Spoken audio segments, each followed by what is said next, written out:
Halo, Assalamualaikum warahmatullahi taala wabarakatuh dan salam sejahtera. Ketemu lagi dalam Info Poli bersama Andy Hakim. Terima kasih kerana menonton channel ini. Semoga anda yang belum subscribe channel kami sudi untuk mensubscribe channel ini. Dan jutaan terima kasih kami ucapkan kepada anda yang sudah subscribe dan juga kepada anda yang support channel ini. Guys, kami juga ingin nyatakan pada anda, terutama anda yang baru menonton channel kami ini, terdapat 300 video di channel ini. Sebagian daripada cerita artis-artis Bollywood yang anda usulkan, sebenarnya telah pun kami buat videonya.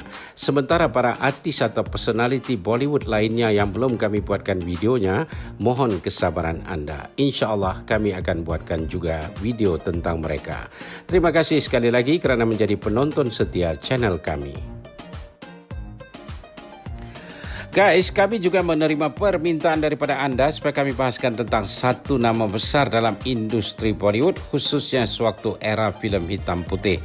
Adapun nama itu ialah Guru Dutt. Beberapa pertanyaan daripada anda seputar Guru Dutt ini ialah, benarkah dia bercinta dengan aktris Wahidah Rehman? Apakah Guru Dutt ada pertalian darah dengan aktris masa kini Deepika Padukone dan lain-lain? Justru itu dalam video ini kami akan bahaskan tentang insan filem yang istimewa ini. Guru Dutt atau nama asalnya Vasant Kumar Shiva Shankar Padukone dilahirkan pada tanggal 9 Julai 1925 dan meninggal dunia pada tanggal 10 Oktober 1964 dalam usia 39 tahun. Guru Dutt merupakan seorang sutradara, produser, aktor, koreografer dan juga penulis di India. Nama Guru Dutt tercatat sebagai salah seorang daripada 25 aktor top Asia oleh media CNN pada tahun 2012 lalu. Guru Dutt terkenal dengan filem-filem yang dibuatnya dengan penuh artistik dengan close-up shots, lighting atau penataan cahaya dan penggambaran melankolia atau mendayu-dayu. Guru Dutt menyutradarai 8 judul filem Bollywood yang disukai oleh penonton internasional. Misalnya melalui filem yang berjudul Pyasa 1957 yang termasuk dalam daftar 100 filem hebat yang dibuat oleh majalah terkenal Time. Sementara filem-filem lain yang dibuatnya seperti Kaagaz Ke Phool 1959, Chauvin Ka Chand 1960 dan Sahib Bibi Aur Ghulam 1962 juga turut termasuk dalam daftar filem-filem hebat yang diproduksi oleh Bollywood. Guru Dutt yang sebelumnya bernama Vasant Kumar Shiva Shankar Padukone dilahirkan di sebuah tempat yang bernama Padukone yang kini termasuk dalam wilayah Karnataka di India. Dia berasal dari keluarga Chitrapur Saraswat dengan kasta tertinggi dalam masyarakat India ketika itu, yaitu kasta Brahmin. Sebenarnya guys, nama asalnya ditukar kepada Guru Datta Padukone setelah dia terlibat dalam kecelakaan sewaktu kecil. Namun ejaan Guru Datta yang merupakan satu perkataan justru ditukarnya menjadi dua perkataan, yaitu Guru Dutt setelah dia memasuki industri filem Bollywood.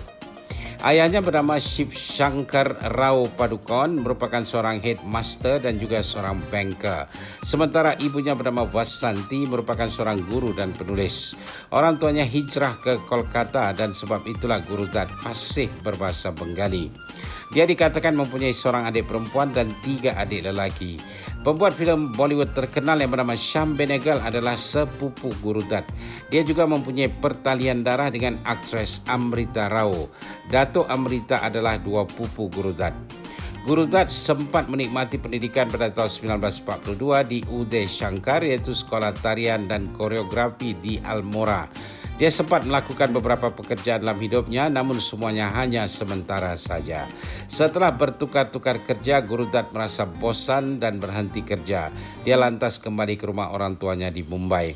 Ketika itulah seorang pakciknya mendapatkannya kerja di company filem, yaitu Prabhat Film Company di Pune, dan dia dikehendaki menandatangani kontrak kerja selama 3 tahun.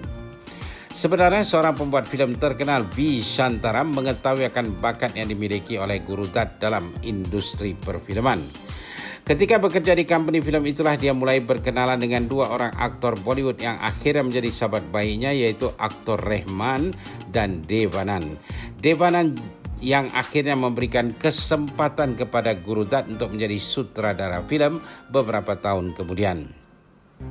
Di company filem itu, Guru Tat melakukan apa saja pekerjaan. Dia mulai menjadi pelakon watak kecil dalam filem yang dibuat pada tahun 1945. Dia juga bertugas sebagai asisten sutradara dan juga menjadi koreografer tarian untuk filem pertama lakonan Devanan, iaitu Hum Ek Hai.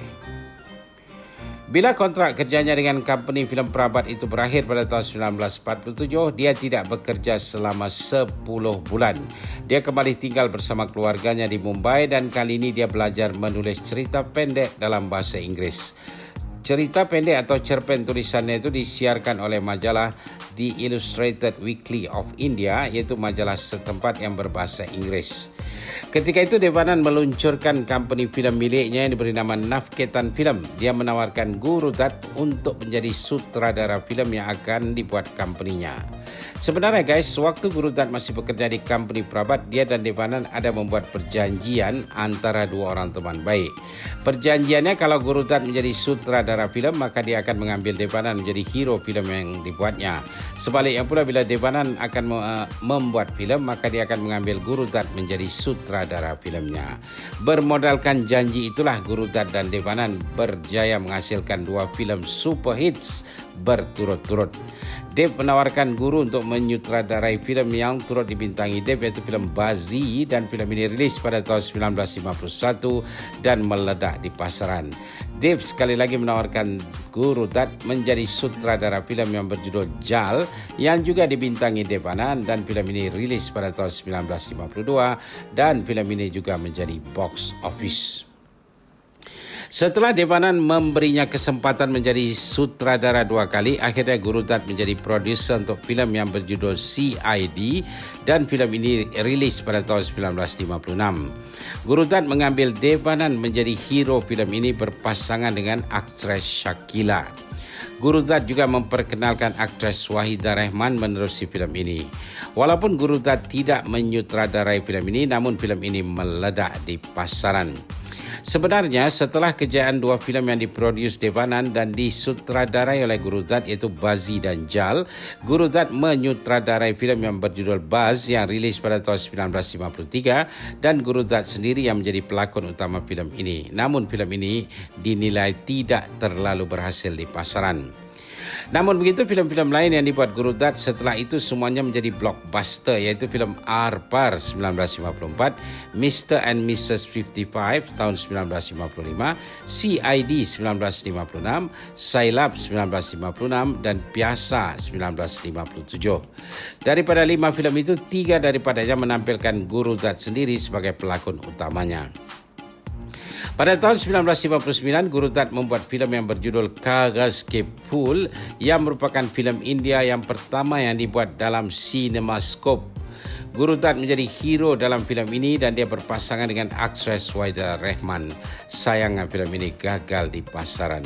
Filem ini merupakan satu-satunya filem yang dibuat oleh Guru Tat yang benar-benar gagal di pasaran, menyebabkan Guru Tat rugi sebesar 17 crore rupiah yang merupakan satu jumlah yang besar pada waktu itu.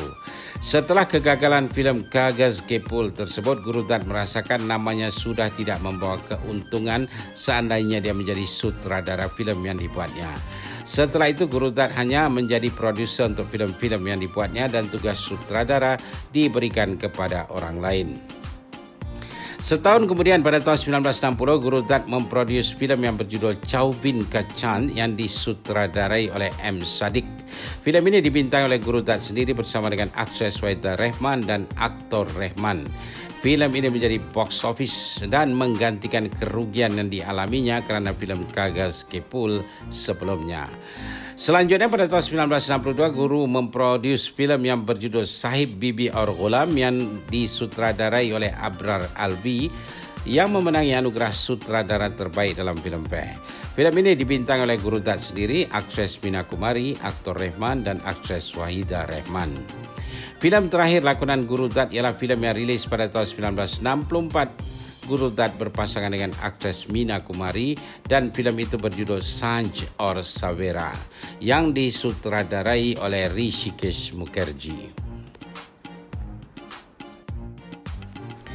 Tentang kehidupan pribadinya, pada tahun 1953, Guru Dutt mengawini penyanyi latar terkenal Bollywood ketika itu bernama Geeta Roy Chaudhary yang kemudian menukar namanya kepada Geeta Dutt. Guru dikatakan bertemu dengan penyanyi itu sewaktu pembuatan filem Bazi 1951 yang disutradarai oleh Guru Dutt sendiri. Mereka bertunangan selama hampir 3 tahun sementara kedua-dua mereka memujuk keluarga masing-masing yang menentang pertunangan itu. Setelah berumah tangga selama 3 tahun pada tahun 1956, pasangan Guru dan Geeta berpindah ke Banglo Pali Hill yang berlokasi di Mumbai. Pasangan Guru dan Geeta mendapat 3 orang anak iaitu Tarun, Arun dan Nina. Selepas kematian Guru Dutt dan Geeta Dutt, anak-anak mereka dibesarkan oleh adik Guru Dutt yang bernama Atmaram dan saudara lelaki Geeta yang bernama Mukul Roy. Menurut adik Guru Dutt Atmaram, abangnya menjalani kehidupan yang kurang bahagia dalam rumah tangganya. Kata adiknya lagi, abangnya Guru Dutt terkenal dengan disiplinnya yang tinggi bila berkaitan dengan pekerjaannya, namun dia langsung tidak mempunyai disiplin dalam kehidupan pribadinya. Memang umum mengetahui akan sikap Guru Dutt yang terlalu mudah jatuh cinta terhadap wanita. Hal ini terjadi sewaktu dia belum lagi terkenal di Bollywood. Dia banyak kehilangan pekerjaan sebab selalu terlibat dalam hubungan yang serius dengan wanita-wanita yang ditemuinya. Namun dia yang memilih untuk berumah tangga dengan Geeta Dutt. Sebab itulah di awal-awal pertunangannya dengan Geeta, keluarga Geeta membantah pertunangan itu sebab mereka tahu akan kelemahan Guru Dutt iaitu wanita. Namun Geeta berkeras ingin berumah tangga dengan Guru Dutt. Akhirnya Guru Dutt kembali jatuh cinta dengan seorang wanita yang diperkenalkannya ke dunia filem yaitu aktris Wahidah Rehman. Guru Dutt pada waktu itu dikatakan sedang mencari wajah baru untuk filem yang akan dibuatnya yang berjudul CID. Hero filem itu Devanand dan heroinnya Shakila. Guru memerlukan wajah aktris baru yang akan melakonkan watak antagonis dalam filem itu. Wahidah pada waktu itu belum memasuki Bollywood. Dia hanya berlakon beberapa filem Tamil. Guru Dutt dikatakan terpesona dengan kecantikan Wahidah. Dia lantas mengundang Wahidah untuk melakukan screen test untuk filem CID. Wahidah terpilih membintangi filem itu. Sewaktu menjalani syuting filem inilah dikatakan hubungan istimewa antara Guru Dutt dan Wahidah mulai terjalin. Nampaknya nasib menyebelahi Guru Dutt bila aktor Dilip Kumar yang seharusnya berlakon filem yang dibuat Guru sendiri yang berjudul Pyasa mundur dari filem itu. Ini menyebabkan Guru sendiri yang melakonkan watak hero dalam filem itu berpasangan dengan Wahidah Rehman. Guru dikatakan sedang mabuk asmara dengan Wahidah sewaktu menjalani syuting filem ini. Apa yang dipaparkan dalam filem itu ialah perasaan yang sebenarnya yang sedang dialami Guru dalam hatinya terhadap Wahidah. Guru juga diinfokan sempat membuat tambahan skrip untuk adegan yang melibatkan Wahidah dalam filem itu. Filem ini memang meledak di pasaran. Guru Dutt memberikan layanan yang istimewa pada Wahidah. Hubungan mereka terlalu akrab. Guru bahkan memberikan keizinan pada Wahidah untuk menggunakan makeup room yang disediakan oleh company Guru Dutt Films yang lokasinya berdekatan dengan makeup room Guru Dutt sendiri. Walaupun Wahidah berlakon filem dengan company filem yang lain. Kedekatan hubungan antara Guru Dutt dan Wahidah Rehman menjadi pemberitaan media. Hal ini sampai ke pengetahuan istrinya Geeta Dutt yang menyebabkan hati Geeta hancur. Dia merajuk dan keluar rumah meninggalkan suami dan anak-anaknya. Geeta memberikan pilihan pada Guru Dutt yaitu dirinya atau Wahidah Rehman. Pada waktu itu Guru Dutt lebih memilih istrinya Geeta dan anak-anaknya. Geeta kembali tinggal serumah dengan Guru Dutt. Namun Geeta dikatakan memberikan tekanan yang hebat terhadap suaminya untuk memutuskan hubungannya dengan aktris Wahidah Rehman. Di bawah tekanan istrinya Geeta, Guru Dutt menjauhkan diri daripada kekasihnya Wahidah yang menyebabkan Guru Dutt sendiri hancur luluh. Guru dikatakan mulai mengalami masalah untuk melelapkan matanya di waktu malam sejak dipaksa berjauhan dengan Wahidah. Pertengkaran dalam rumah tangganya tidak dapat dielakkan lagi. Hal ini yang menyebabkan Guru Dutt mengambil keputusan untuk keluar dari rumah mereka, meninggalkan istri dan anak-anak dan hidup sendiri. Ketika itulah Guru Dutt dikatakan mulai meminum alkohol dalam jumlah yang banyak dan dia juga merupakan seorang perokok tegar. Pada tanggal 10 Oktober 1964, jasad Guru Dutt ditemui sudah tidak bernyawa lagi di atas ranjangnya di sebuah apartemen yang disewanya yang berlokasi di Pedder Road di Mumbai. Menurut sumber, Guru Dutt mencampurkan pil tidur dalam minuman alkoholnya. Sebab itu kematiannya masih menjadi teka-teki apakah kerana bunuh diri atau dia overdose. Namun anak Guru Dutt yang bernama Arun menolak tanggapan ayahnya membunuh diri. Dia mengatakan ayahnya meninggal secara tidak sengaja. Ini kerana, kata Arun lagi, seharusnya ayahnya keesokan harinya ada perbincangan dengan aktris Mala Sinha dan aktor Raj Kapoor untuk filmnya yang berjudul Bahare Phir Bhi Aayegi.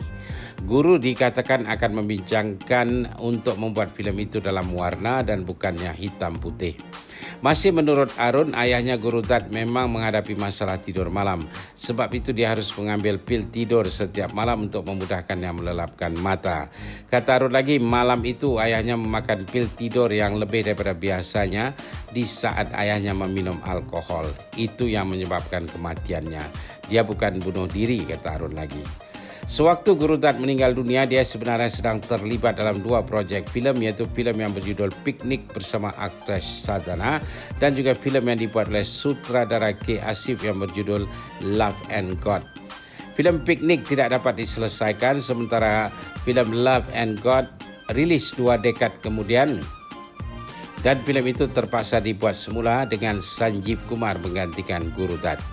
Setelah kematian Guru Dutt, Gita sendiri memusnahkan hidupnya. Dia menjadi peminum alkohol dalam jumlah yang banyak. Ini menyebabkan dia mengalami kerusakan hati atau cirrhosis liver. Gita meninggal dunia pada tahun 1972 ketika berusia 41 tahun. Guys, berikut adalah beberapa fakta menarik tentang Guru Dutt dan fakta yang ada kaitan dengan Guru Dutt. Guru Dutt disejajarkan dengan nama-nama hebat dalam industri filem Bollywood seperti Raj Kapoor, Mehboob Khan dan Bimal Roy yang dianggap sebagai sutradara yang berhasil mengadunkan antara artistik dan komersial dalam filem-filem Bollywood untuk tahun-tahun 50-an dan awal 60-an.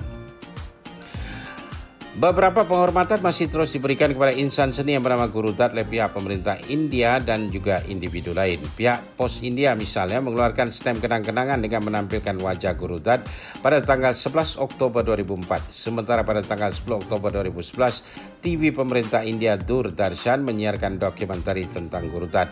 Pada tahun 2021 lalu, penulis Yasir Usman meluncurkan ke pasaran buku biografikal tentang Guru Dutt yang berjudul Guru Dutt: An Unfinished Story. Fakta lainnya diceritakan oleh adik Guru Dutt yang bernama Lalita Lajmi. Menurut Lalita, di awal-awal perkahwinan abangnya dengan penyanyi Gita Dutt, mereka terlihat sungguh bahagia. Gita bahkan mengurangi aktiviti rakamannya dan hanya memberikan tumpuan terhadap lagu-lagu yang menghiasi filem-filem yang dibuat oleh Guru Dutt. Bersama-sama, pasangan Guru Dutt dan Gita Dutt memberikan lagu-lagu terbaik yang menghiasi filem-filem Bazi, Arpar, Mr. and Mrs. 55, CID, Piasa, Kagas Ke Phool, Sahib Bibi Aur Ghulam dan Bahare Phir Bhi Aayegi. Tidak hanya itu, bahkan kata Lalita selanjutnya, abangnya Guru Dutt dan Gita Dutt juga terlalu menyayangi anak-anak mereka, yaitu Tarun, Arun dan Nina. Guru Dutt yang terjebak dalam cinta dengan aktris Wahida Rehman akhirnya mulai berjauhan dengan istri dan anak-anaknya. Mereka juga mengalami masalah keuangan. Ini menyebabkan Guru Dutt terpaksa menjual rumah banglonya. Dia sendiri menyewa sebuah apartemen sementara Gita kembali ke rumah orang tuanya dengan membawa anak-anaknya. Fakta selanjutnya, Guru Dutt juga dikatakan mengalami depresi yang berat setelah istrinya meninggalkannya. Guru Dutt dinyatakan pernah mencoba mengakhiri hidupnya sebanyak 2 kali, namun nyawanya masih tertolong. Dia berhasil diselamatkan oleh staf company-nya. Bahkan sewaktu dia mencoba membunuh diri kali kedua, dia kemudiannya dirawat di Hospital Nanavati, Mumbai dan dikatakan mengalami koma selama 3 hari. Bila dia mulai sadar, di hari ketiga, perkataan pertama yang keluar dari mulutnya adalah Gita. Lalita juga menolak anggapan yang mengatakan abangnya bunuh diri kerana hubungannya yang gagal dengan kekasihnya Wahida Rehman. Kata Lalita lagi, abangnya dan Wahida berpisah secara baik-baik dan profesional. Mereka telah berpisah jauh hari sebelum kematian abangnya. Masih menurut Lalita, di hari kematian abangnya, Wahida Rehman sedang berada di Madras atau sekarang dikenali dengan nama Chennai kerana syuting filem dengan Dilip Kumar. Bila mendengar berita kematian Guru Dutt itu, Wahida membatalkan syutingnya dan langsung terbang ke Mumbai. Dia masih bermakeup tebal ketika memberikan penghormatan terakhir kepada mendiang Guru Dutt, kata Lalita. Fakta lainnya, ketika Guru Tat mengawini penyanyi Gita Tat, sebenarnya Gita lebih kaya daripada Guru. Ini yang menyebabkan ada suara-suara yang mengatakan Guru Tat mengawini Gita kerana hartanya. Namun Guru Tat tidak pernah merespon kata-kata itu. Fakta lainnya, sebenarnya Gita Tat yang memberikan lagu-lagu yang dinyanyikannya dengan baik untuk Wahida Rehman yang dimuatkan dalam filem Piasa yang telah mengangkat nama Wahida sebagai aktris setelah itu. Dalam satu kenyataan, Gita mengatakan rumah tangganya aman damai sehinggalah kedatangan Wahida berlakon dalam filem yang dibuat suaminya. Gita Tat yang merasa sakit hati dengan Wahida Rehman menolak menyanyikan lagu-lagu untuk Wahida dalam filem yang dibuat suaminya, iaitu filem Sahib Bibi Aur Ghulam. Gita hanya merakamkan lagu yang dipinjamkan kepada aktris Mina Kumari dalam filem itu. Sementara lagu-lagu yang dinyanyikan Wahida dalam filem itu dirakamkan oleh Asha Bhosle. Fakta lainnya tentang Guru Tat, dia sebenarnya lebih suka bekerja di belakang kamera. Namun dia terpaksa muncul di depan kamera dan berlakon dalam filem Piasa secara tidak sengaja bila aktor Dilip Kumar yang seharusnya berlakon filem itu mundur daripada projek filem itu. Begitu juga dalam filem Sahib Bibi Aur Ghulam, dia terpaksa berlakon menggantikan aktor Shashi Kapoor yang mundur daripada projek filem itu. Setelah kegagalan filem yang disutradarainya iaitu Kagas Kepul pada tahun 1959, Guru Tat tidak mau lagi menjadi sutradara untuk filem-filem yang dibintanginya sendiri. Setelah kegagalan filem itu, Guru Tat membuat filem yang dibintanginya sendiri yang berjudul Chow Bin Kachan yang meledak di pasaran namun disutradarai oleh orang lain. Ketika meninggal dunia pada tahun 1964, Guru Tat sebenarnya sudah memulai projek filem baru yang akan disutradarai dan sekaligus dilakonkan yang berjudul Bahare Pir Bhi Aayenggi. Filem itu kemudian dirilis dan aktor Dharmendra yang menggantikan tempat Guru Tat dalam filem itu. Guru Tat dan aktris popular Bollywood kini Deepika Padukone sebenarnya sama-sama berasal dari masyarakat kasta Brahmin di Karnataka. Mereka memang memiliki nama keluarga yang sama iaitu Padukone. Seperti yang kami nyatakan di awal tadi, nama asal Guru Tat ialah Vasan Kumar Shiv Shankar Padukone dan familinya menukar nama keluarga mereka menjadi Tat. Tapi sebenarnya Guru Tat tidak memiliki hubungan darah dengan keluarga aktris Deepika Padukone. Fakta lainnya, oleh kerana usianya yang tidak panjang, dia meninggal dunia pada tahun 1964 dalam usia 39 tahun, maka semua filem-filem lakonan Guru Tat dibuat dalam era hitam putih. Para fans filem Bollywood hanya dapat menyaksikan wajah Guru Tat dalam warna, ialah ketika menyanyikan lagu tema filem Chow Bin Kachan Ho yang bermaksud bulan purnama yang dibintanginya. Dia tidak menyutradarai filem ini, namun dia sebagai produser filem ini meminta sutradara filem ini M. Sadiq agar menampilkan adegan lagu ini dalam warna. Hanya adegan lagu ini yang dibuat warna, yang selebihnya filem ini dibuat dalam hitam putih. Oke guys, semoga penjelasan kami tentang aktor dan pembuat filem yang bernama Guru Tat tadi telah menjawab rasa ingin tahu anda tentang insan filem yang istimewa ini. Terima kasih kerana mengirimkan pertanyaan anda. Oke, viewers tersayang, itu saja untuk kali ini. InsyaAllah ketemu lagi dalam video selanjutnya. Mohon subscribe bagi yang belum dan jangan lupa share video kami dengan teman-teman anda ya. Pendapat atau komen anda silakan tulis di ruangan komen di bawah. Guys, kami mengalu-alukan pertanyaan dari anda. Anda boleh bertanya apa saja tentang Bollywood yang sekarang atau Bollywood yang dulu-dulu. Kami akan coba jawab pertanyaan anda itu. Selain ruangan komen di bawah, anda boleh juga mengirimkan pertanyaan anda ke Messenger Facebook kami atau DM di Instagram kami. Terima kasih kerana menonton channel ini. Terima kasih Malaysia, terima kasih Indonesia, terima kasih di mana jua anda berada. Sekian, wabillahi taufik wal hidayah. Wassalamualaikum warahmatullahi wabarakatuh. Jumpa lagi. Bye for now.